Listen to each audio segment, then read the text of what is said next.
yung utak ni Doggy na nagagamit niya as a whole while executing the plan itself. Yeah. So again, that's a very good start for Happy Feet Emperors, pero syempre hindi naman din magpapatinag dito ang Signal Ultra Wars. This is just game 1, mga Labas na kaibigan. secret weapon. Labas tingin ko labas yung secret weapon eh. This is just game 1. Yep. We have a best of 3 series for our first series right now at tagang mainit agad ang pinapakita ng Happy Feet Emperors. Yeah.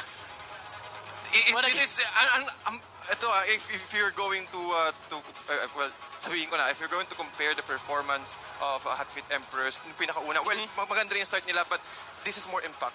For sure. It's very rare for us to see 7-minute 30 seconds games dito sa Nationals. And for the MVP of the first match, you have Daniel, yung Granger na nasa front line ng Happy Feet Emperors, dishing out, look at this damage, 47,398 for an 8-minute game. Wow. Pati walang pagkakataon na kumuha yung Signal Ultra Wars dito ng turrets. Wala. Hindi siya napatay. Kill participation, by the way, 100%. 100%. So that's the nature of Granger. Eh. He's one of the early game marksmen talaga na kayang sumama kasi he needs to snowball. Kapag hindi nag-snowball yung Granger mo, talagang recovery mode ka. And it's unlike Kimi na kapag nag-recovery mode ka, sobrang taas ng power spike mo. Granger naturally falls off. Even though he's a powerful marksman, there are a lot of powerful marksman pagdating yung late game. So you have to abuse yung Granger pagdating yung early game and gamit siya rin sa game. That's true. Well, talking about gamit, nakita natin kanina, nag-snowball siya, nakakuha na siya ng isang item kahit si Estes hindi na nagsusurvive eh. Yeah. Nakikita natin na, okay, isang death sonata lang. Pag tinamaan dun yung Granger, o yung Estes rather, ng dalawang hit, magpo-force agad siya na gamitin yung kanyang ultimate. So, ang laking bagay nun. Yun yung magiging call timer ng Happy Feet Emperors. Okay, nagamit na yung ultimate ni Estes, we can go already. Yeah, that is a beautiful game indeed for Happy Feet Emperors. But let's see if Signal Ultra Wars can bounce back on the second game and claim the third game of this series. That will be after a short break. We'll be right back. This is the Nationals.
Mga kaibigan, wala ng countdown. Nagbabalik ang The Nationals for the second game ng series between Happy Feet Emperors versus Signal Ultra Warriors. The score currently is 1-0 in favor of the Emperors. Kami nga pala ang inyong magiging shoutcasters. My name is Midnight. At ako naman si TDZ.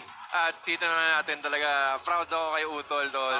Parang ang ganda ng start niya. Kala ko Tol. kala ko kanina, real talk kala ko si Doggy yung kasama ko tapos tinignan ko yung player sheet. Ba't nandito si Doggy? Kala ko si Tads yung maglalaro. From player side to to caster side, napakabilis. Ganun lang talaga abilis yung transition. Pero sobrang lupit ng Utol mo, Dong. Kasi real talk, yung kaninang kaninang rotation, it's very well thought out. Kumbaga, nakita mo na inaapat yung jungle mo. Talagang ang nasa isip ng mga players is kailangan maunahan natin sila mag-rotate. Hindi pwedeng mag-level 4 tong Harit na taon na walang punish. And the punish was, yes, nag-level 4 yung Harit, pero they were already able to establish a dominance on the top lane. Nung iniwan nila yung top lane, pumunta sila sa mid lane. The reason why they went to the mid lane is because of the fact na nandun yung Harit. So kailangan nila labanan yun. And fortunately, yung X-Borg yung nahuli nila. So it allowed HF Emperors to, snowball further ahead and shut down the timing of Harit completely. Pati, totoo yun. Ang dami nila sinutdown. Isipin mo for the first 5 minutes, kung itadissect ko lang siya, every minute, for the first minute, top lane shutdown. Second minute, middle lane shutdown. Yeah. For the third minute, turtle kagad nasa kanila. Yeah. No contest dun yung Signal Ultra Warriors. Wala silang pagkakataon na i-contest yun. Kasi controlled sila early game pa lang. Umabot ng 4th minute, lahat ng ikot ng Happy Emperors, merong objective, merong patay. Pati lahat nagkakaroon ng space. Si Leomar nagkakaroon ng space. Si Selena Selena nagkakaroon din ng space. So, lahat planado. It all goes around the plan of Happy Emperors. Yeah, talking about yung Selena kanina, Selena, they're running a concept here, which is, ginagawa din ng brand dati, is mag-iiwan ka lang ng isang hero doon sa lane na yon, which poses a threat na kapag iniwan ng kalaban mo yung lane na yon, definitely it's gonna be a free lane. Pero the thing is, that's a lane na hindi matitik talaga ng kalaban mo. So again, there's a certain advantage already on the side of Happy Feet Emperors, knowing na sila mas malakas na early game, they established dominance on the top lane, and this hero na imposibleng, ma-one-upan dahil nga impossible to take yung lane na yun. Kasi, real talk na kita, X-Borg yung linya. Paano yun, di ba? And you're up against si Selena, so 1v1 matchup, lamang actually si X-Borg. Pero in terms of, what Happy Feet Emperors is taking off from the map ng Signal Ultra Wars, luging-lugi sila. Luging-lugi talaga sila. Ang laki ng kumaga, kung i-exchange mo kung maglalaban sila ng 4 versus 4 kanina,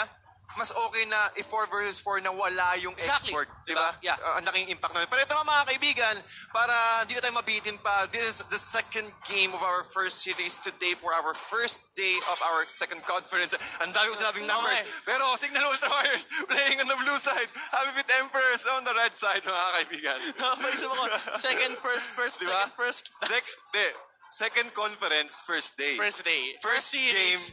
Second game, first match. series. Yun. First match, okay. Ay, naku. Ay, naku mga kaibigan. First grabe. bans for both of the teams. Kaja will be banned out here by Signal Ultra Warriors, as well as the Grok from Egypt Emperors. And ito na, binan na yung Hylos. Dumating na yung araw na yung Hylos binaban, mga kaibigan. Ito na yung unang simula. Kumbaga. Kasi isipin mo well, ano nga ba binibigay ng Hylos? Bakit siya first pick ng Happy Feet Emperors? Kasi yun ang magandang tanong Diba? Bakit may first pick yung hindi naman meta? Yeah. Diba? Tingin ko isa, law and order, yung stun niya. Again, 1.5 seconds if I'm not mistaken, na napakabilis ng short ng cooldown. Ring of Punishment.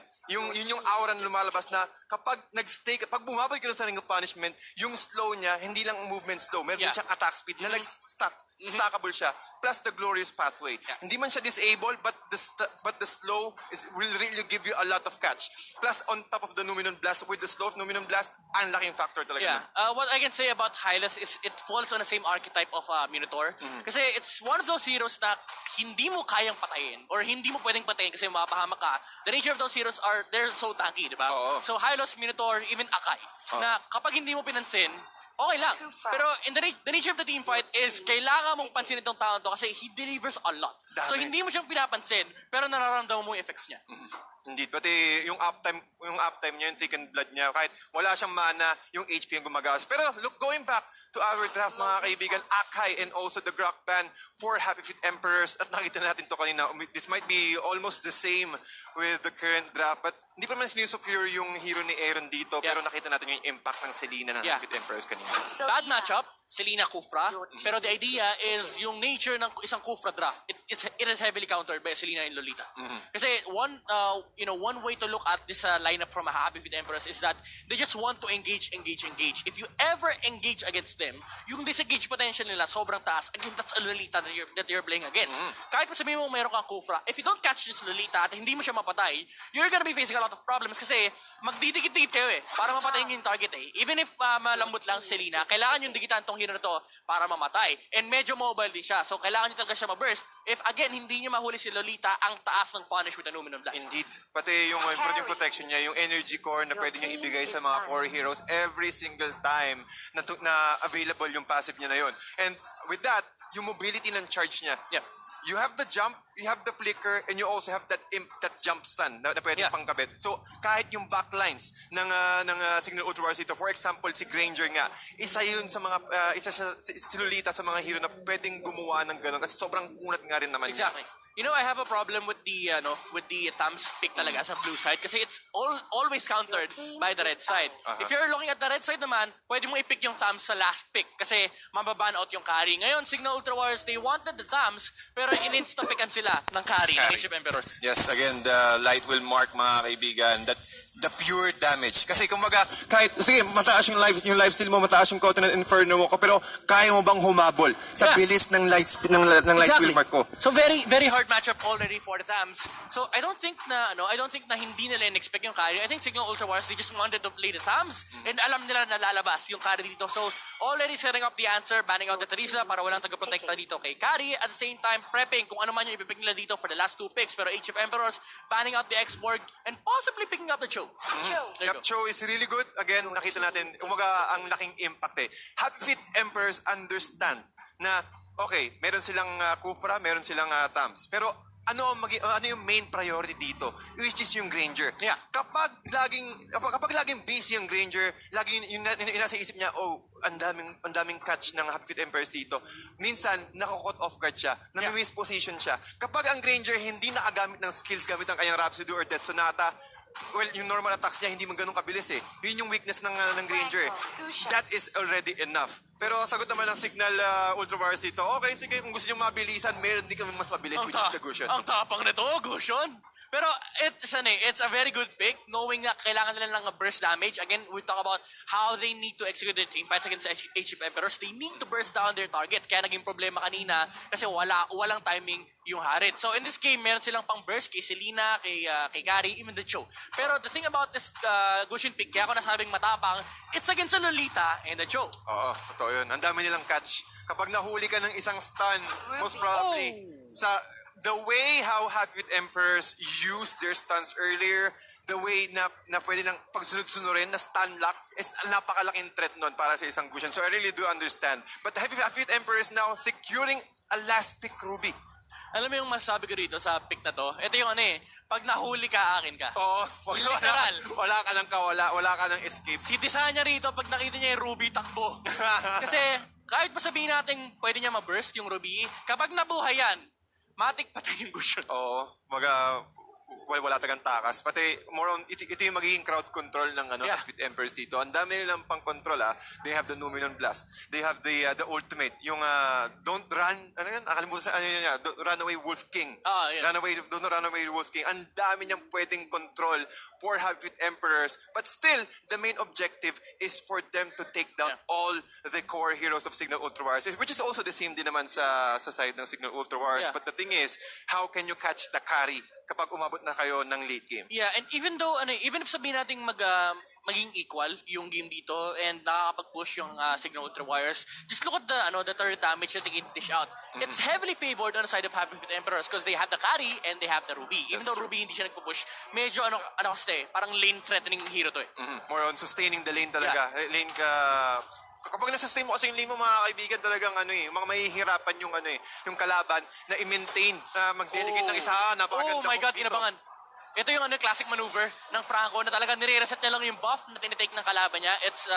It's a Signal Ultra Special, pero inabangan kagad siya ng Happy Feet Emperors. Kitang-kita mo, kabisado ni Doggy yung mga gustong gawin ng Signal Ultra Warriors. Yun talaga yung advantage kapag naglalaro yung mismong coach. Inabangan Doggy, mahuhuli dito, Eson, kulang pa yung damage. Mananakaw ba? Hindi. Medyo masyadong maaga yung retribution ni Selena. Indeed, at si Doggy nakikita natin dito. This is a 5-man group up already, ladies and gentlemen, at the first minute. Pero ganun ka-importante, ganun pinapahalagahan ng Happy Feet Emperors ang mga blues, ang mga buffs ng Signal Ultra Wars. And they're trying to take him in. Si D, again, just using his Iron Hook to his advantage, reset everything.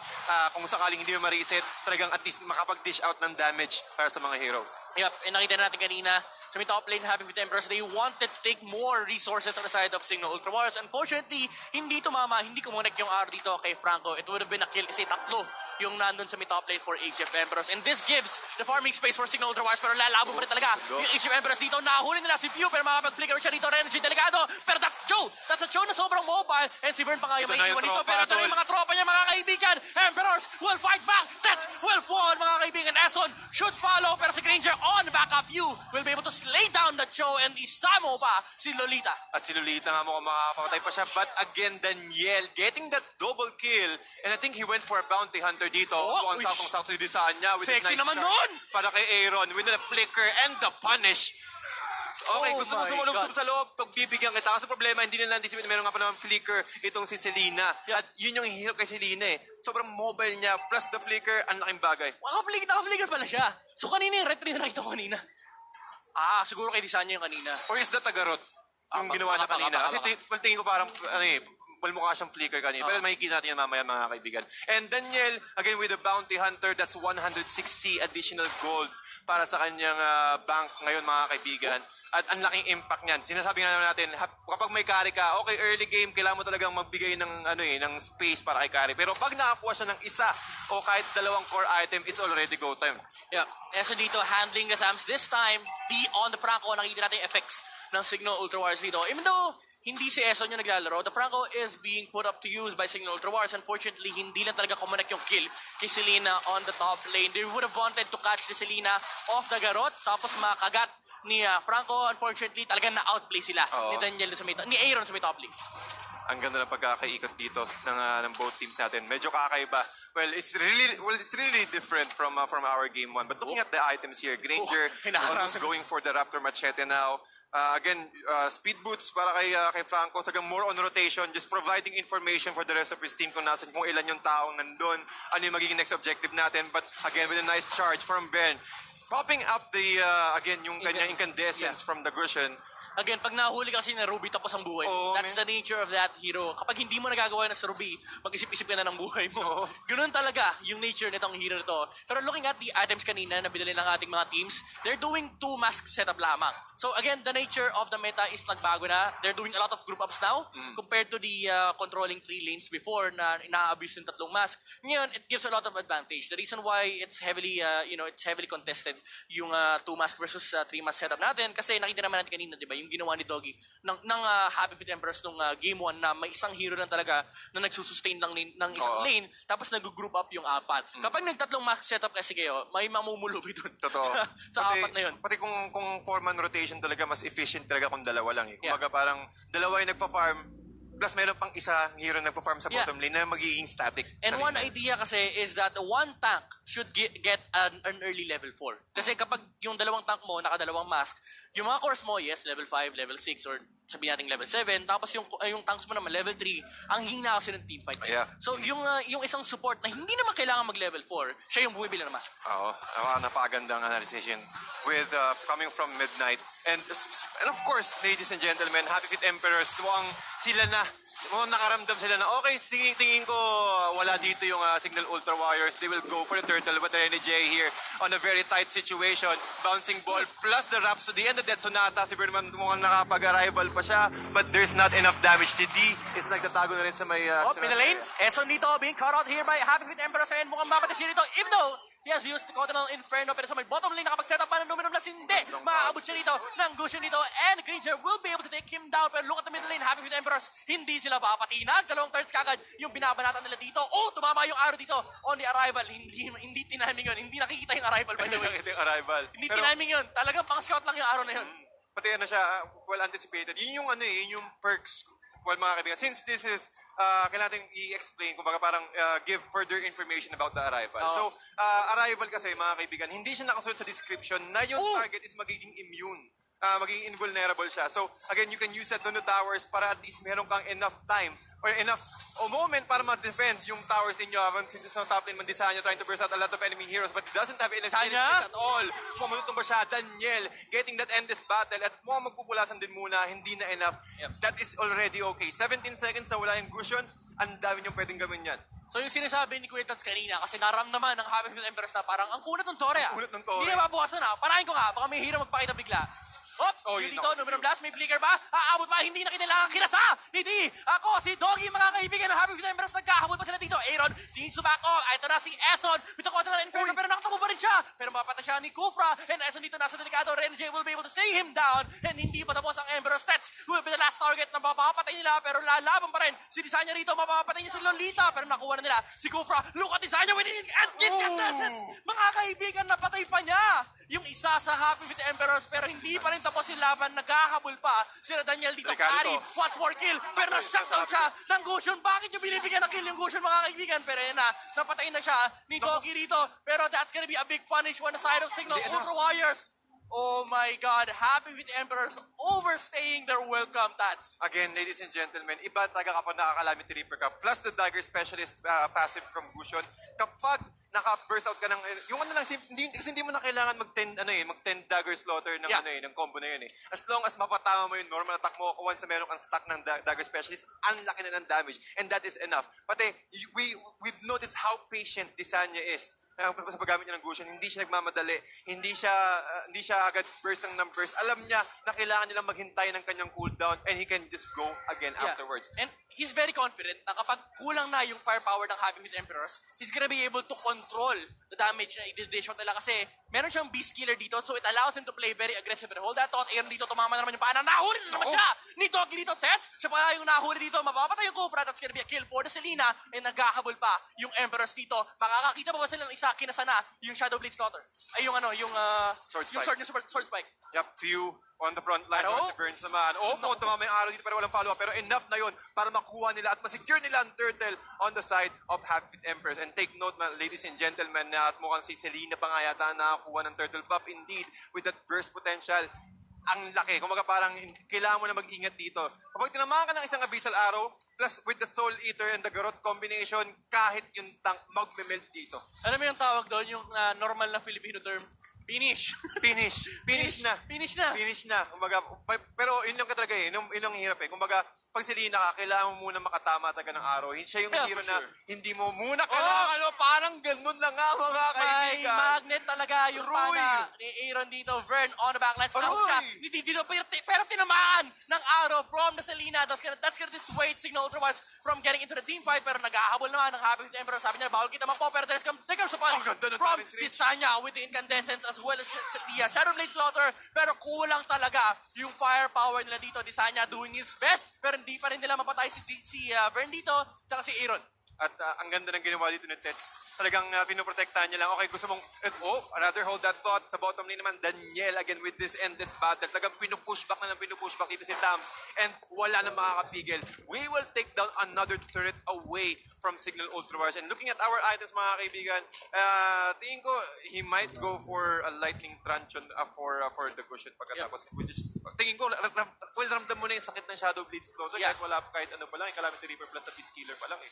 Pero again, we have to go back to sa pinag-usapan natin kanina, the scaling potential of these two teams. Yes, you have a Tams, you have a Granger, and you have a Gusion. They do a lot of damage. They dish out a lot of damage. Pero for the side of Happy Feet Emperors, kahit hindi sila nakakaharap ng team fight, they are natural tower takers. Pati ang bilis nilang pag-online ko. Once na nakuha na ng mga core heroes, yung Doggy! Oh my God! Nahuli niya na naman si Tets! And the arrow, arrival! Ito na, parating na yung kampen ng Happy Feet Emperors dito. Here comes Renjay with the kick! Dito kay D! Wala na yung Franco nating Desanya doing his best, dishing out the damage, pero kulang talaga mga kaibigan. Happy Feet Emperors, they get 3, and Signal Ultra Wires, wala silang sagot. Nako, talagang hinihintay lang nila makakuha ng isa pa. Meron silang cannon. At enough na yon para makapag-burst down sila. Ito na nga yung arrival ginamit ni Ison. Ison taking a lot of damage from those mga yo-yo, mga projectile dito ni Daniel. Tama shield. Hindi siya nakapunta. Hindi siya nakapunta sa kamelang idayot, man. Umampa siya sa pader. Gano'n naman yun, pwede naman yun eh. Kaso merong unting gap lang na naiwan, kumbaga. Sabi ni Bern, help me. Pero to, Signal Ultra Wires, medyo late sila dito sa Lord, pero they're still gonna be able to find a lot of kills dito on the side of Happy Feet Emperors. Medyo low health na yung mga heroes nila dito. Aaron, is he gonna fall? Abot na abot ni Granger Selena dito, and it's gonna be a double kill for the Granger. Plus a wipeout sa side ng Signal Ultra Warriors. Solo kill, by the way. Design niya, getting the solo kill against the Cho. Nako, ito yung kailangan ingatan dito ng Happy Feet Emperors, which is also really good sa side ng Signal Ultra Warriors because again, hindi parang okay lang kahit makuha niyo yung Lord as long as we can maintain our footing right now. Well, kahit natin na okay, lugi sila when it comes to turrets, pero lamang sila kapag sa momentum. At mukhang naiiwan isa na naman, mukhang makakuha ng isa pa ang Signal Ultra Warriors. This bird's going down and this Sanya will be going to take him out. Yeah, I like the play. Dinidili niya lang yung pag-take ng Signal Ultra Warriors dito kay Lord, pati sa tier 1 turret ng Happy Feet Emperor. So, aabot yung apat dito sa may middle lane, and meanwhile, si Cho, mag-shove na ng top lane dito. It's gonna establish further control dito sa equilibrium ng ating mapa, and Signal Ultra Warriors, they need to reset. Naka-push out yung bottom lane tsaka top lane, so hindi talaga sila makakahanap ng objective dito, and it allows Happy Feet Emperors to use the space to farm up more items on this carry. Nako, at yung carry natin ngayon, 5-2-7 mga kaibigan. There you go. Tatlo na ang core items dito ng EHS. ng carry. Again, meron na siyang Demon Hunter Sword, meron siyang Golden Staff plus the Endless Battle. Tingin ko, he can already transition into a defensive item right now. Tingin ko isang Immortality lang or maybe a Queen's Wings should be enough. At kapag nakakuha sila, kapag nag-signal ng Happy Feet Emperors, okay, ready na tayo. Meron tayong ultimates. Since yung medyo naiwan yung momentum nila kasi yung tingin ko yung Lord take na yun yung pwede mag-push, yung mag-finish sa side ng Signal Ultra Wars. Pero still, a very good repel for Signal Ultra Wars. Napunish talaga kasi alam ng Signal Ultra Wars dito na iniwan kasi nila yung base ng Signal na puro sila low health. So alam nila na pag natapos yung Lord, kahit late tayo doon, may aabutan tayong kill. And I want to see a Thunderbelt on this carry para lang may maprotekta siya sarili niya, more HP. Kasi kailangan niya rito ma-burst down yung Kufra. With the DHS, that's gonna be easy for Happy Feet Emperor. So kailangan lang nila mahanap yung opening for them to execute that certain idea. And they're already looking for it, quitting Signal Ultra Wars on the top lane. Talagang lahat nakatago. Hindi nila binibigyan ng opportunity dito yung Signal Ultra Wars na kahit makakuha ng unting farm. Kasi kapag pumunta sila sa baba, magkakaroon ng opening yung Happy Feet Emperors na makuha itong tier 2 turret sa top lane. Araw, napakagandang sidestep naman noon from Ison. Nagdamdam, isang sidestep na naman doon. Pero still, objective is the name of the game, mga kaibigan. Happy Feet Emperors able to secure one of the last turrets of Signal Ultra Warriors, making it easier for them to push and also capitalize. Kapag nakakuha ng isang magandang abyssal arrow dito si Selena, nako, yun yung magiging start ng problema ng Signal Ultra Warriors. And isa pang problema ng Warriors dito, you are up against a Selena, a Joe, and a Ruby, tapos nandun ka sa loob ng base mo. It's very easy for HF Emperors to pick off any single hero na ma-out position lang. A single step outside of your base, mapapunish ka nung Joe tsaka ni Selena. And mind you, kahit pa man laban ng Signal Ultra Warriors doon, yes, makakapag-punish sila. Again, we've talked about the re-engage potential of the Lolita. So that's the biggest problem ng Signal Ultra Warriors dito. To resolve that, I think they need to show out yung bottom lane. Ginagawa na ng Tisanya. Show mo ng show para dalawang lane lang yung pwedeng galawan ng HF Emperors dito and look for an escape sa ginagawang plano ng Happy Feet Emperors dito. One thing to note is that kapag umalis kasi yung HF Emperors dito, kayang-kaya naman maghabol ng Signal Ultra Warriors. So kung parang hindi pa ganun kataga ka-secure yung advantage rather ng Happy Feet Emperors dito. Kasi isang pagkakamali ng mga kaibigan ng Happy Feet Emperors, ang laki ng comeback potential. Especially for the draft, 'di ba? Isang iron hook lang ng Franco dito magiging problema. Which is also the same sa side din naman ng Happy Feet Emperors. Again, meron silang ultimate from the Ruby. Ilang beses natin nakita yan from Doggy. Dalawa ang nahuhul nila. Yun yung tingin ko advantage. Medyo short range yung kanyang hook, pero kapag yung AOE niya, kapag 3 o 4 yung nahuhuli doon, that's already a big impact for the next fight. It's a sure threat kasi for Signal Ultra, hindi sila pwede magdikit-dikit. And mind you, nandun sila sa loob ng base nila. Yun pa nga. The nature is that magdidikit-dikit talaga. So Happy Feet Emperors already seeing that Tisanya is showing out the bottom wave. Pupunta na sila dito sa mid lane para makontrol nila yung 3 lane na sinasabi natin. One hero should look towards the top lane. Pero pushing pa rin naman, so Happy Feet Emperors, ilalagay nila yung pressure dito sa may bottom lane kasi may turret pa na standing here for Signal Ultra Warriors. Oo, at kapag nakuha nila yung last turret, yung outer turret ng Signal Ultra Warriors dito, complete control sa side ng Happy Feet Emperors. At yun ang magiging problema kasi since yung next objective is just Arrow! 8 minutes away, Arrow. Nagtikit-tikit kayo. And asan si Rubino? Minum blast. Tatama pa. Hindi naka-answer siya dito with that. The rage. Going in with the Titans Rage. Mga kaibigan, ito na yung escape plan na hinaharap na Signal Ultra Wars. They're gonna be able to take down the Selena. Takbo hanggat may lupa. Happy with Emperor's Aroy. Desanya will be able to get the start on that carry. Pero patayin ni Cho. Si Granger on the backlines. It's gonna be a solo kill. Tinutulungan na siya ni Gufra. Pero Signal Ultra Wars already cleaning up Trabaho lang. on the bottom lane. Renegade, ikaw na lamang isa. Kaya mo pa talaga. Pero hindi. Signal Ultra Warriors, they found the victory, the successful execution against Happy Feet Emperors. Sabi mo nga kanina, Kuya Midnight, isang iron hook lang ang magsa-set up ng tempo para sa Signal Ultra Warriors. Which what happened kanina, di ba? Isang iron hook lang. Yep. Sa tamang target, magko-collapse agad ng Happy Feet Emperors. They try to do their best. Meron silang Numinon Blast, but with the cancel again from Signal Ultra Warriors. Yeah. With the Tyrant's Rage, hindi nagkaroon ng opportunity. Yun ang problema sa Happy Feet Emperors eh. Yes, you have the AoE, but you need to have a lot of cast animation time for you to pull it off. Tsaka by the way, yung mindset lang ni Tets na hindi ko kailangan i-fully charge to. Basta tamaan ko yung Ruby. Okay na. Tamaan ko yung Ruby tsaka yung Lolita. Okay na. Solve na solve na kami kasi takbuhan portion na yun for Age of Emperors. Kasi maging problema na dito yung frontliners ng Happy Feet Emperors eh. Once na shutdown mo yung frontliners ng Happy Feet Emperors, kung sino makakuha mo, yung carry, ang dami sa backlines, yung Selena. Pero while that is happening though, Immortality ready for round 2. Pero engage siya, tama sa dalawa. And Carrie will be able to stay down. Di Franco, pero sa may backline sa patayin ni Granger. Si Doggy rito, pero double kill already for the Carrie Vern. Nagkahawil pa, nakita nila si Desanya rito. Incandescence, hindi nakalagpas sa may batuhan, mga kaibigan. Triple kill para kay Carrie, pero napatay din naman siya nung double combo ng Gushin natin. Pero 1v1 sa may bottom lane, it's the Cho versus the Tams. I think this is victorious for the Cho kasi nakakapag-objective yung mga niya. Even though namatay siya dyan sa may bottom lane, it is the Lord. Kaso wala pala yung Carrie. Wala yung carry, mamen. Pero nagkaroon ng opportunity Signal Ultra Warriors to push this tier 2 turret away from Happy Feet Emperors. At napagad ng exchange. Ison, talagang hinihintay niya yung pagkakataon na bumaba yung HP niya before popping that Counter Inferno. Mali pala ako, beneficial pala yun for Signal Ultra Warriors. Namatay nga pala yung carry. So looking at the exchange dito, it's definitely favoring Signal Ultra Warriors. Arrow will hit on the Franco once more. And Vern strengthening the, just making sure na may lulugaran dito si Selena. Pero Happy Feet Emperors already looking towards the Lord area as well as Signal Ultra Warriors. They already prepping the hook kung may nakaabang-bang hero doon on the side of Happy Feet Emperors. Maganda bang face check talaga dito ang ginagawa ng Franco, just disrupting the farm of Happy Feet Emperors and also providing information. Kumbaga kung sakali merong tao nandun, ang laking bagay agad nun. That's already, kung saan niya binato yung hook, nandun mismo sa loob. Oh, Doggy missing that ultimate though. Alam nila na wala ng ultimate dito si Doggy. 1v1 na naman sa baba, round 2.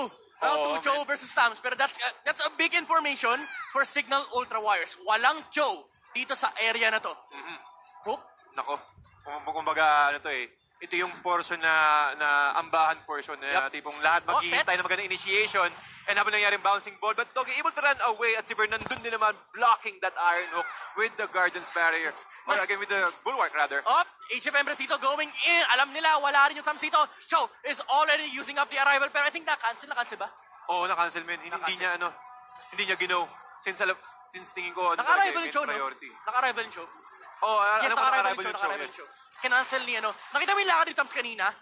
Nung nakita niya na pumasok si Daniel, si Carrie, sa may bandang bush area, naglakad kagad pa top lane. So nandun yung presence of mind ng Signal Ultra Warriors na kapag kailangan na lumaban, they're willing to run the Tams away from that lane kasi alam nila naka-arrival yung Cho. So nonsense din, natambayan niya yung lane na yan kung alam niya na yung Cho pwedeng rumesponde rito sa area na to. Pero alam niya na ngayon na cooldown na yung arrival, so cancel pwede na. na agad siyang mag-stay a little bit longer on the bottom lane. However, dito sa may turtle area or rather lord area, next target Daniel trying to hit out Tets naman, meron siyang immortality pero kailangan niya pa rin mag-ingat dito. Death Sonata mukhang tatamaan pero sobrang kulat na ng taga ng Happy Feet Emperors. Magiging priority dito si Desanya with the Shadow Blade Slaughter. Tatlon! Tinamaan ng Tyrant's Revenge mga kaibigan. Plus the bouncing ball. Tatlo rin ang Tyrant's Rage.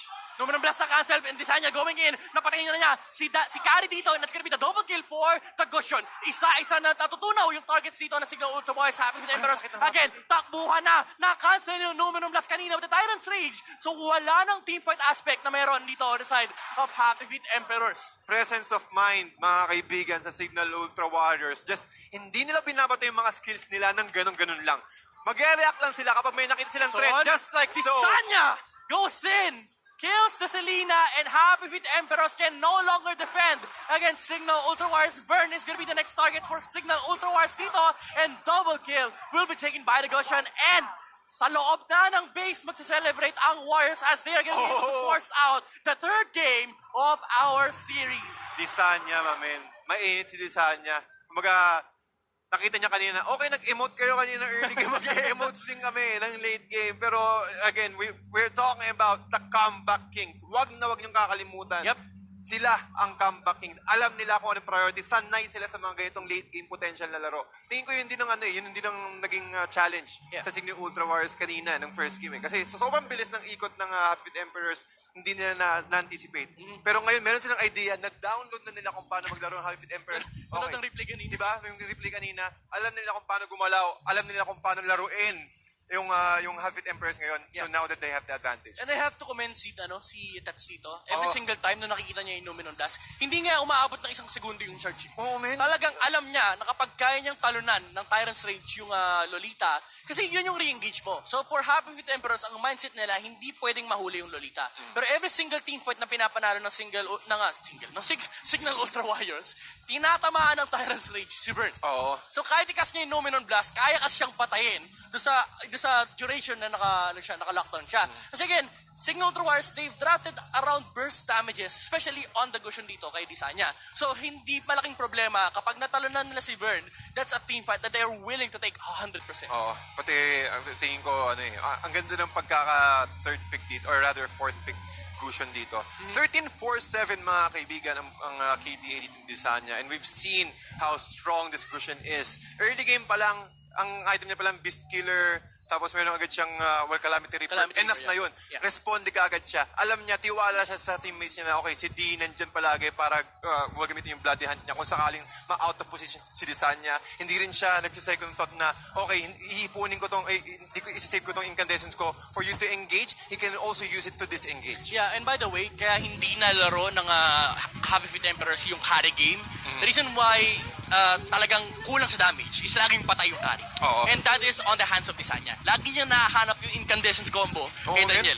Hindi ko nakita na nabuhay si carry sa isang combo ni Goshen. Oo, kahit yung frontliners talaga. Isipin mo, bukod sa nakaka-cancel ni Tets, yung Numenon Blast ni Lolita, lahat nasasalo niya, lahat nakukuha niya sa loob ng Tyrant's Rage. Early game siguro medyo hirap, pero yung 3-man Revenge, pati 3-man Rage, yung Tyrant Rage ni Kufra kanina, ni Tess kanina, yun yung nagpanalo sa Yun yung turning point sa may bottom lane, di ba? Nung tinamaan nila ng Rage si Lolita, and that secured the second game for Signal Ultra Warriors dito. Mainit ang ating laban, mga kaibigan. We are gonna be witnessing Game 3 between Signal Ultra Warriors and Egypt Emperors. That will be after a short break. Magbabalik ang The Nationals.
Well, so far, okay naman. Medyo honeymoon stage. Siyempre, getting to know the team.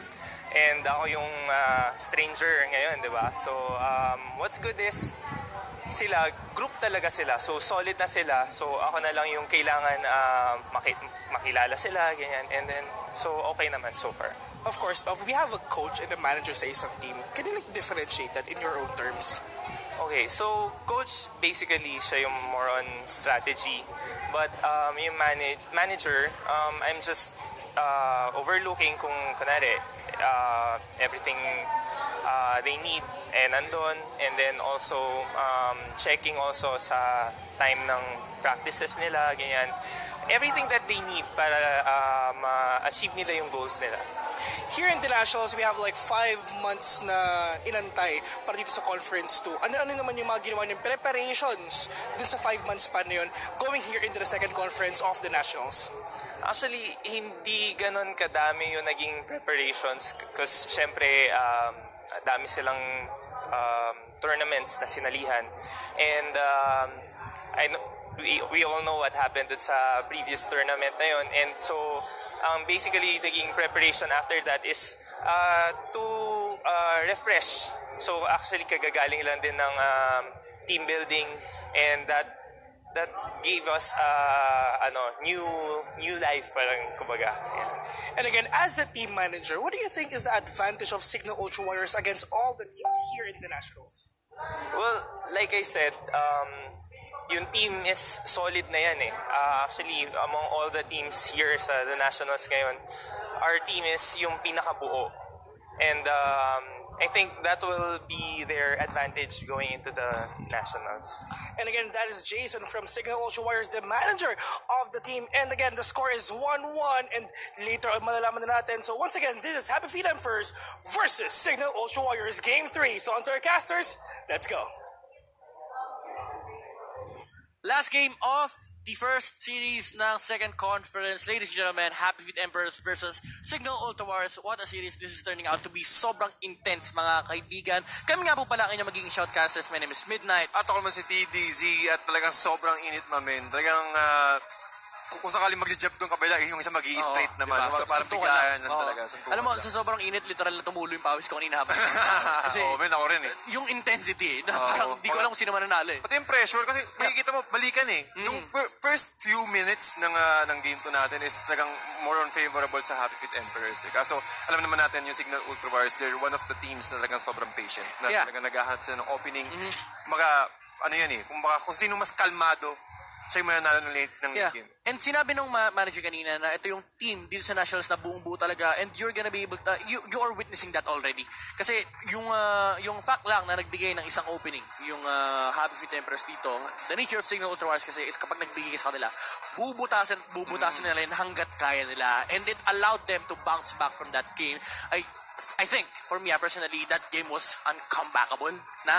Kasi nakikita na natin yung threat nung Happy Feet Emperors even posing against the turrets outside of the base ng Signal Ultra Warriors, and binigyan lang sila ng isang opportunity, yung clash sa may bottom lane. You have to comment Tets on that single play alone. Sobrang consistent. Yung idea kasi nag-e-exist na talunan mo lang yung Lolita, panalo tayo sa clash. Indeed. Parang alam nila yung yung objective nila. Yeah. Alam nila kung paano ipapanalo yung fights. Pati yun yung kasama rin yun sa pagiging patient eh. Kumbaga parang hindi mo kailangan na kayo yung mag-initiate.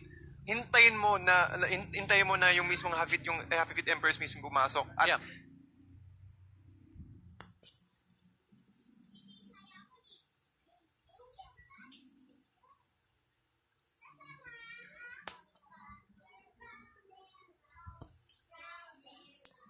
it's a matter of understanding your roles. Kasi si Desanya, trabaho niyang talunan yung carry, and si Tets naman, trabaho niyang talunan yung Lolita. So it worked wonders for Signal Ultra nung game 2, and we're gonna see if it will work wonders for them dito sa third game, the last game of this series. Ladies and gentlemen, again, Happy Feet Emperors versus Signal Ultra Warriors.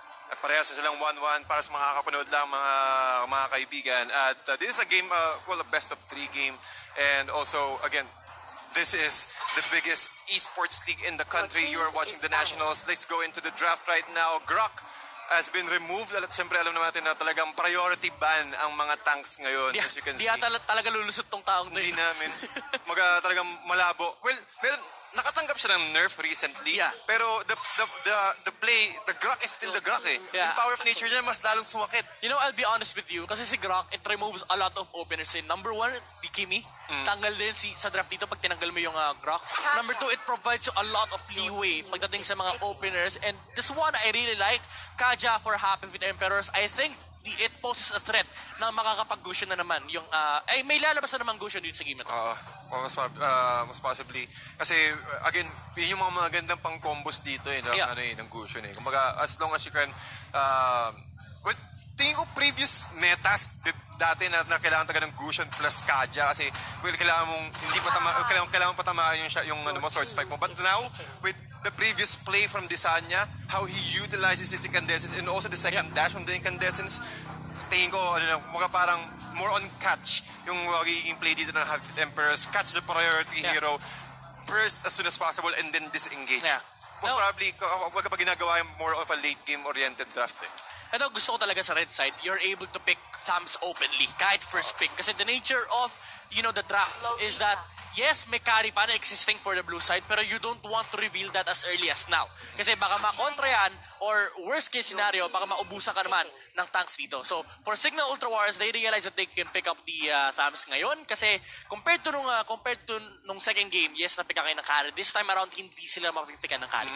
Taga malabo. Pati isipin mo na lang yung magiging problema kapag nag-online ka agad yung Happy Feet Emperors dito. But also, Chang pick for Happy Feet Emperors, I think it's quite reasonable.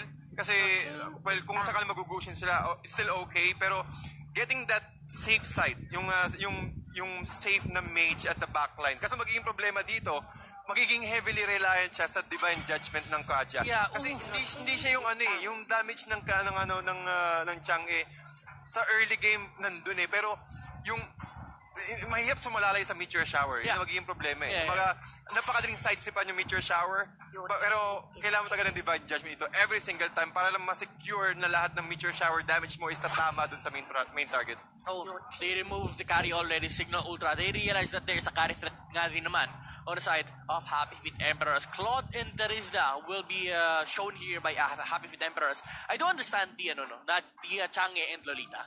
Pero kay Dogi na mismo nang galing na hindi maganda yung synergy ni Chang'e at ni Kaja. So it's very interesting kung anong plano ng Happy Feet Emperors dito sa lineup na to. They're gonna switch out the Terizda with the Leo mode ngayon, pero I think it's too greedy at this point. Tingin ko kung makukulangan sa damage. Yeah. Kailangan nila i-catch yung Granger at the backlines. Okay yung Claude, pero alam naman natin na kapag merong show, magiging problema dito is once na tinamaan ka ng Way of the Dragon, kahit meron kang BMI dun sa lapag, hindi ka makapag-BMI. Alam na natin yung BMI is na nerf recently, so it's really a big struggle for Claude to play around with his current draft from Signal Ultra Warriors. Yung last pick ng Signal Ultra Warriors, it's very scary. It looks like a Lunox game, to be honest. Kasi yes, there's a Kaja, there's a Chang'e, and there's a Claude. One thing to note about those heroes is that they don't maximize their first 5 minutes. Yes, kapag nakuha mo yung level 4 mo, magagamit mo agad. Pero medyo kasi dependent yun sa cooldown ng skills mo eh. With the draft na meron ng Signal Ultra Warriors dito, they can revolve around the Lunox, boost her early game as much as they can. And pagdating ng late game, hindi problema yung heroes ng Happy Feet Emperors dito kasi ang lalambot. Ang lalambot and magbumukha silang tinapay sa harap ni Lunox. Especially, bukod pa sa Lunox, yung Granger pa. Yeah. Yung pa yung magiging problema dito. Alam natin, meron silang burst when it comes to magic. Again, with the Darkening plus the Chaos Assault from the Lunox. And you also have the physical burst coming from the Death Sonata and the Rhapsody of the Granger, which is really difficult. Well, yung Chang'e, tingin ko, yun yung magiging, kailangan nilang i-funnel. Kailangan nilang protektahan tong Chang'e every single time para maging efficient. One of the natural answers naman kay Thams as the mage is the Chang'e, especially with the Glowing Wand, Genius Wand, tsaka yung Ice Queen. Ang daming wand, no? Ang daming wand ni Chang'e. Basta yung triyong wand. Hindi na makakalapit yung Thams sa team fight. So that's one way already for Happy Feet Emperors to solve the Thams problem. Kasi alam nila hindi nila kagad mapipick yung Thams. But then again, you picked it up with a Lolita. It's understandable, pero may Kaja kayo eh, na hindi nyo mamamaximize talaga. So, lahat, kailangan talaga dito yung positioning, yung laning rather, ng Happy Emperors is always within the side of Aaron on his Chang'e. But ladies and gentlemen, here comes the third game for our first series. We have Happy Emperors and Signal Ultra Warriors, 1-1 parehas, at tignan natin kung sino nga bang magwawagi after nitong laro na to. On blue side, you have Happy Feet Emperors, Doggy as Kaja, Aaron on Chang'e, Lolita, Bird, pero mamaya natin mag-usapan yan. There's a team fight already brewing up in the middle lane. Hindi naman team fight, pero skirmish lang. D already tempting the threat dito against kay Doggy, just to make sure na hindi ganun kadali mag-take ng buff for the side of H-Chip Empress dito. Pati nakita mo naman, ilang darkening lang, ganun kaagad kasakit. Well, even after the nerfs, masakit pa rin talaga ang damage ng Chaos Assault coming from in the Lunox. And right now, 2-2-1 ang magiging laning ng Happy Emperors against Signal Ultra Warriors. Almost the same, almost mirror lang din. Basta magiging problema talaga dito, pag pumasok ka tayo within the 5-minute mark, ano magiging sagot ng Happy Emperors kapag hindi nakapag-farm dito yung Chang'e. Yes, they do have the Claude. Yes, they do have the Numinum Blast from Lolita. But will it be enough though? So yun ang magiging question talaga dito. Kailangan lahat, more on, hindi sila pwede maging aggressive, kumbaga, sa side ng Happy Emperors. Kailangan nila makakuha na at least ma-establish yung core items ng mga core heroes nila. Na-miss ko to, yung Claude off lane. Realizing na, yes, may Liam Ward yung Happy Feet Emperors dito, pero it's up against the Thams. So sabi ng H-Chip Emperors dito, iwas na natin. And the thing about their draft is that the Claude matches up well against the Thams. Kasi one problem of Thams is yung mobility. Yes, meron kang panghuli ng heroes once na kumabit yung wheels mo. And kapag natalon na mo siya, your problem against Claude is hindi mo siya matatalan talaga. Kahit matalon na mo siya isang beses, there is the BMI pa. And yung movement speed mo, ninanakaw pa niya. So that's a matchup na talagang ayaw na ayaw ni Thams. So ito yung objective or yung pressure lane na pwedeng gamitin ng Happy Feet Emperors. You already see the Chang'e and Kacha rotating towards that lane. Ipapunish nila yung Thams dito ng Signal Ultra Warriors. Control the Thams every single time at ma-disable ka agad yung turret sa lane ng Signal Ultra Warriors. That's the main play of the game. But Eason taking a lot of damage right now. Ring of Order, saktong-sakto. At si Aaron pa ang nakakuha. And take note, ladies and gentlemen, na meron siyang Mystic Shop. So again, that's 90% yung magiging yung 90% na lang yung prices ng mga ones dito na kailangan na talagang kunin, and that's a big impact. Makapag-online kagad si Chang'e, and a double arrival from Happy Feet Empress. He might be able to take another one, but Rene J, mukhang tinamaan siya ng detonata. Saktong-sakto, walang mintes. Si D naman, sinusubukan niya makapag-takedown kay Doggy with the Divine Judgment. No, he didn't use it yet. Chang'e, on the backlines, Aaron with the flicker, mapapatay si D. That's a very nice play from Aaron dito. Tets, delikado rin yung kanyang pwesto, pero hindi siya maabot. Isa niya, threatening the life of Vern, pero few with the death Sonata and the Rhapsody. Aaron dito nasa delikado, mapapatay pa nila. Si Aaron dito on the Chang'e. Eson, susunod pa, napatay siya ni Lolita, pero there's another kill for Signal Ultra Warriors. This is turning out to be very wonderful for the Warriors. At hindi pa yata tapos dito si Rene J, forcing Few to use his flicker and also using the Phantom Steed in his name. But unfortunately, hindi na niya nahabol. Tagang more on disengage na. Okay na yun. Okay na tayo sa 3-4-2. I think that is a 3-4-1 exchange in favor of Signal Ultra Warriors. Pero magiging, ang importante dito sa side ng Happy Feet Emperors is they are able to provide a little bit more space para sa Claude to farm. Pero medyo malaking mistake yun. Pero hold that thought. D dito with the catch against Doggy. Unfortunately, wala pa si Lisanya. So there's not gonna be a kill here on the Kaja. Pero explaining on the bottom lane, no, yun ang nangyari kanina. Yes, it would have been wonderful na lumaban yung Happy Feet Emperors kasi hindi pa naman ganun kalakas yung lineup ng Signal Ultra Warriors. The one thing na hindi nila nakita is level 3 pa lang si Doggy nung pumasok siya sa Clash nila. So there's no Divine Judgment.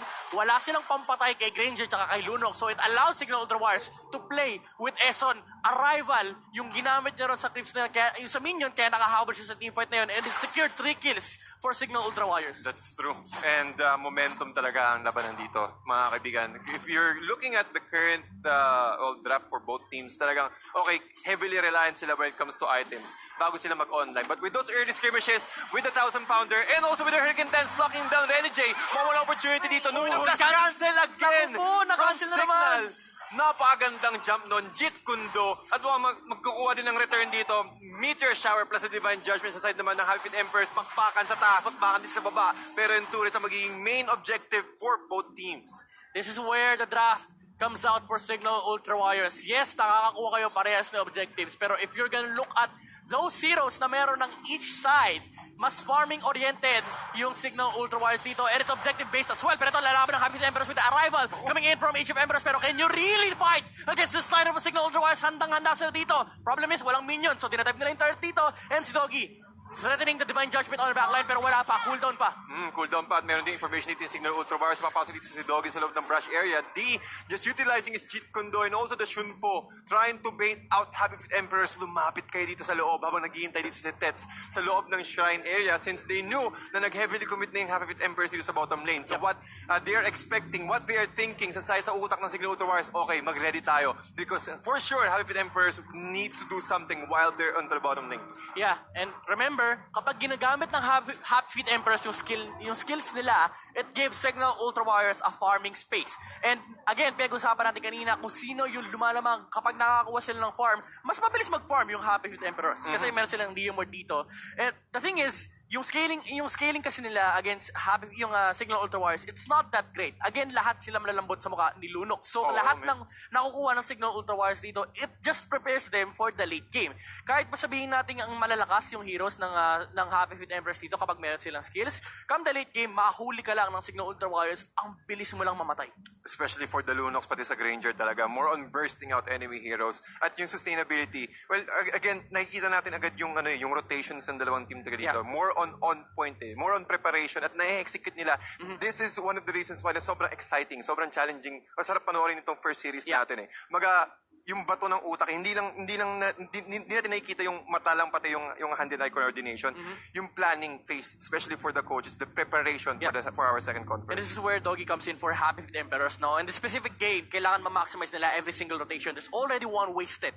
And it gives Signal Ultra Warriors the upper hand pagdating sa late game. So, yung mga susunod na rotation, kailangan nila ayusin. They need to maximize every single rotation. Kasi kapag sabihin natin makakuha sila ng kill and it doesn't translate into objectives, it's gonna allow Signal Ultra Warriors to farm even more items. Indeed, pati ibang-iba yung laro. Since nabasa na talaga ng Signal Ultra Warriors na ganito talaga maglaro yung Happy Feet Emperors. And also, a glowing wand. Yep, already. Para dito kay Aaron. So, ang laking problema niyan. May burn potential pa yun on top of the Mystic Shop. So again, ladies and gentlemen, tingin ko positioning lang din talaga eh. Kung merong mahuli dito yung Happy Feet Emperors ng kahit isang Divine Judgment man lang, since nakita natin na sobrang preparado na yung Signal Ultra Warriors with the Numenon Blast, ang dami talaga nilang way for them to cancel it. So ang laking impact, ang laking responsibility dito ng kay Doggy para makuhuli ng main primary targets. Curious ako sa binubuo ni ni Claude as the first item.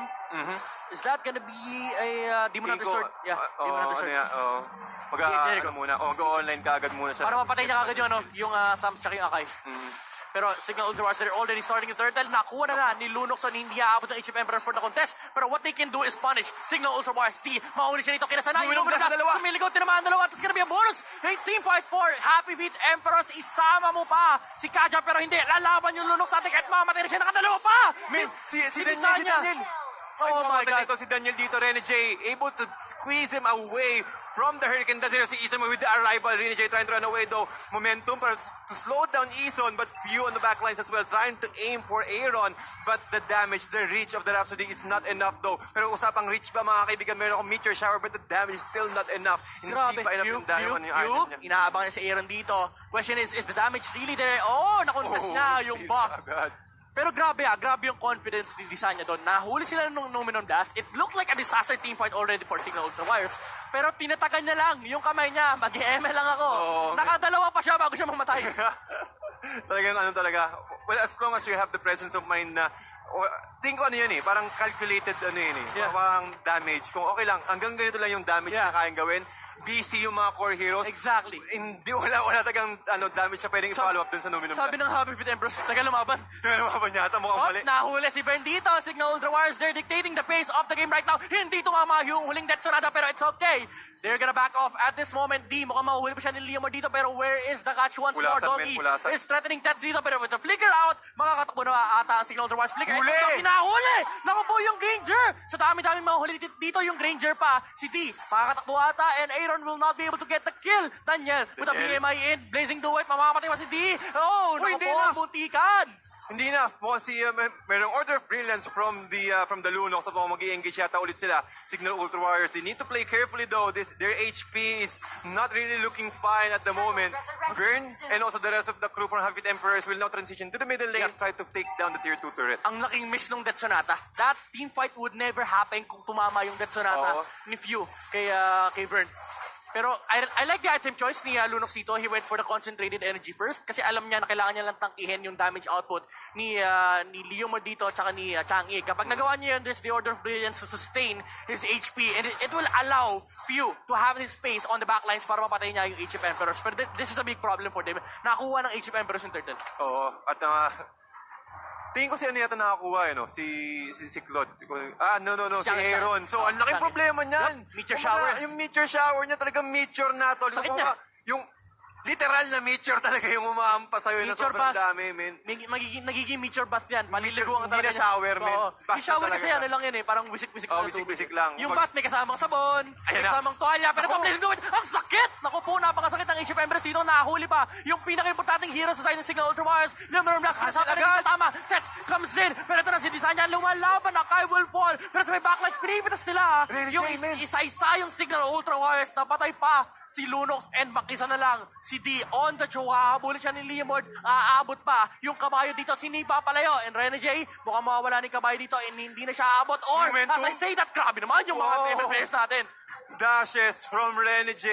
And again, ang ganda ng pagkakatiming niya. Tagang hinintay niya muna na maggamit ng Signal Ultra Warriors, lahat ng skills nila, before using the arrival. Yep. At with the cleanup, ang ganda ng pagkaka-phantom seed niya doon. And also, I want to say kudos for Aaron getting all of his necessary items and always being there on the fight. So, Yeah. again, well, tingin ko ito yung this is the right way to play Chang'e. Kumaga, hindi mo kailangan mag-ultra farm talaga o kahit naka-mystery shop ka. Yeah. Basta, meron Laban kang lang. isang disable, lumaban. Use the meteor shower kahit hindi sa hero ka, kahit hindi mo sa creeps, makakuha ka lang ng at least 2 core item. Yeah. And that is already enough. Kahit pa hindi burst type yung hero na to, yung dinaanan kasi nung Divine Judgment kanina, literal, na sinalo niya lahat nung stars. Man, Divine Glaive Nuts, merong Ang sakit niya, may Genius 1 pa. May Genius 1 pa.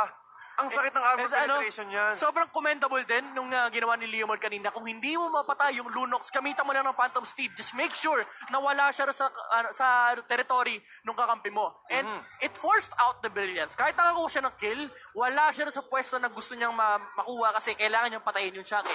That's one condition ng Signal Ultra Warriors. Pero ito, nakuha na yung Lord. That's gonna be taken down by Happy with Emperor's Doggy. Took the kill.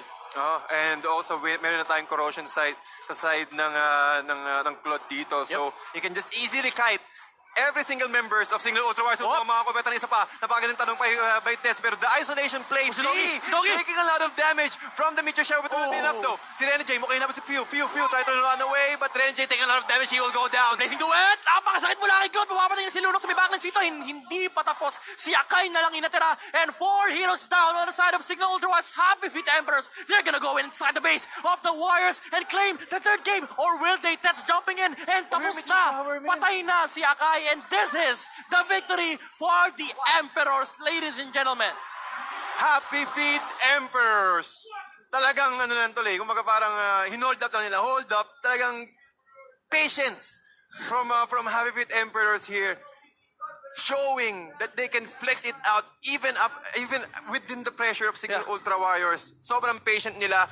And also when it comes to drafting with the Chang Epic, ang ganda ng pagkaka-play, pagkaka-execute ng kanilang draft. Nakita mo yung talon ni Rene J sa huling team fight? Talagang tinalon na niya yung 4 eh. Pagtalon niya, oy, what's up? 4 yung nakita niya eh. Ang problema, yes, hindi kayang mamburst ng ganun kabilis si Chang'e. Pero dumating na kasi sa point na may Divine Glaive na siya, Genius 1. Kung sino yung makita nila sa harap, mind you, hindi nagamit yung Divine Judgment sa team fight na yun. Pero the problem was, nakahiwalay kasi si Tets, busy siya na cancelin yung Numenon Blast, and nandun din si Cho sa harap ni Chang'e. So, isolated yung team fight ng Signal Ultra Warriors dito. And looking at their draft, they don't want that. Kung sila Ayaw yung talaga sunod-sunod na pick-up, and sila dapat yung nagdidikta kung nasan yung target nila. Pero for Happy with Emperors, yung talon lang ni Rene J, it allowed so much, so much playing room for number 1, the Kaja, the Chang'e, as well as the Claude. Kasi kapag naghiwa-hiwalay na yung heroes ng Signal Ultra Warriors dito, dun sila mapapahama kay Claude. Sasaluhin nila buong buo yung Blazing Duet. I agree. I completely agree. Kasi talagang, kumbaga, once na nakita mo na nag-arrival na yung Leomord, tapos gumamit ng Phantom Steed, panic button na yun eh. Pulasan na. Kumbaga parang, hitang, I'll save my life, di ba? Parang ganun. Kumbaga, yun yung hinihintay na opening ng Habit Emperors na, okay, nagpulasan na sila. Iisa-isahin natin sila. Yep. And also with the positioning from Aaron, which is our MVP of the game, using his Chang'e, is really spectacular. Kung paano niya inaanggulo yung kanyang meteor shower, kung sakali makatakas man yung isa, lagi mayroon pang isa pang tatamaan. Yeah. And by the way, no, just to compare lang, yung itong game na to, 10 minutes, yung kanina 7 minutes lang, look at the damage dealt, ito yung pinakamataas, 37,015. Yung Granger kanina nung game 1, 45. Ba 45,000? Wow. Naka-stress yun, man. Grabe, men. Kung parang isipin mo, this Chang'e, sila yung nagtatansya ng sila yung nagtitimpla ng current momentum natin yung meta for our second conference, which is really great. Nakikita yung mga ibang heroes na hindi nagagamit ng first conference and also from the previous tournaments. Ako the fact lang na kinontra ni Doggy sarili niya yung Kato tsaka Chang'e. Yung Masaya ako doon kasi nandun pa rin naman yung idea. May idea behind the Chang'e pick as well as the Lolita pick. It's just a matter of making it work, and it worked beautifully for HF Emperors. And after a short break, mga kaibigan, kakausapin natin ang ating mga players from each team para malaman ang kanilang mga insight. Pero magbabalik tayo for that. This is the Nationals.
we're back now here in the Nationals. Alongside with me is the MVP of the game, Aaron from Happy Feet Emperors. Good afternoon.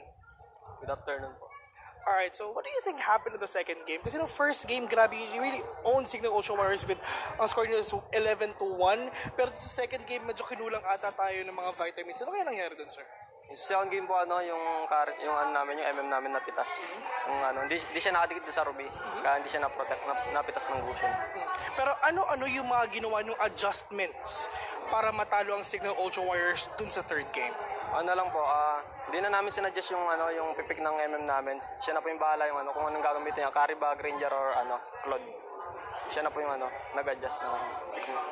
Okay, so as a team perspective, how do you guys practice? Ano ba yung mga schedule nyo? May mga schedules ba kayo or anything? Scrims or anything? Simulan natin sa paggising na umaga. How do you guys practice?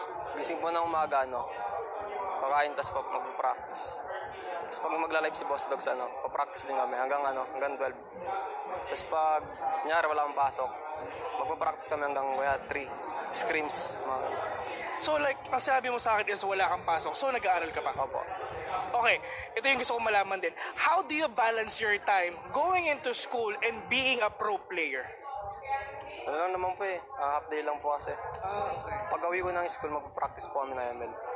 And it's a very good thing as well kasi like yung sabi mo, di ba, nag-aaral ka while being a pro player. Ang maganda ron talaga nababalanse mo yun lahat. And a good thing as well is sinusuportahan ka rin ng magulang mo. And for sure naman, hindi ka naman papayagan ng magulang mo kung hindi ka nag-excel sa school, tama? Opo. Alright, so of course, like nasabi natin kanina, yung scheduling, yung pagpapractice nyo. Kamusta naman si Doggy as a playing coach? Ano po, magaling. Magaling magturo. Lahat naman talaga kayo nakikinig. Opo. Kumbaga parang siya yung kuya ng buong team niya. Opo. Alright, that is Aaron from Happy Feet Emperors, mga kaibigan. And sobrang saya ng interview namin ngayon. And syempre, once again, the score is 2-1 in favor of Happy Feet Emperors. And again, later on, it's gonna be Grand E Pro versus PLGD Smart Omega. And later on, makikita natin yan. So, on Casters, let's go. Maraming salamat, Vil and Aaron with the 3 for Anino. Pero grabe, commendable si Aaron dito kasi sinabi niya nag-aaral pa siya. So tamang hanap ng balance lang. Yun lang yung key dito for him. Pero mukhang hindi nga balance kasi pagdating niya sa school, nag-aaral siya. Pagdating niya kay Doggy, tinuturoan pa siya. So technically Nag-aaral ka pa rin. Diba? Hindi na tumigil sa pag-aaral tong taong.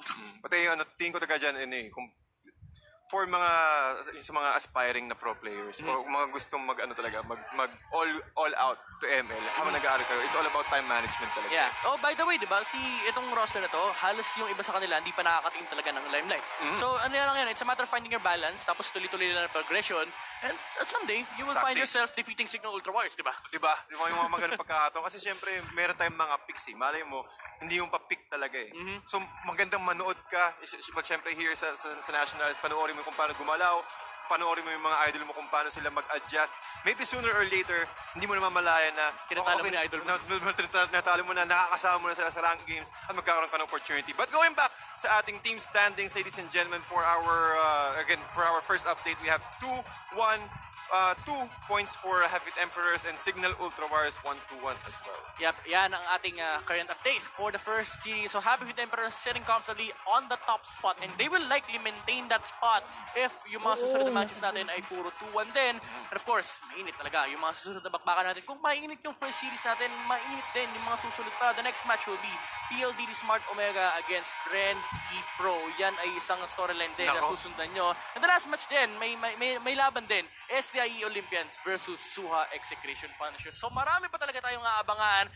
And for now, we are gonna be signing off. We have been your shoutcasters. My name is Midnight. At ako si TDZ and you're still watching the biggest esports league in the country. This is the Nationals. Don't go anywhere for our second series.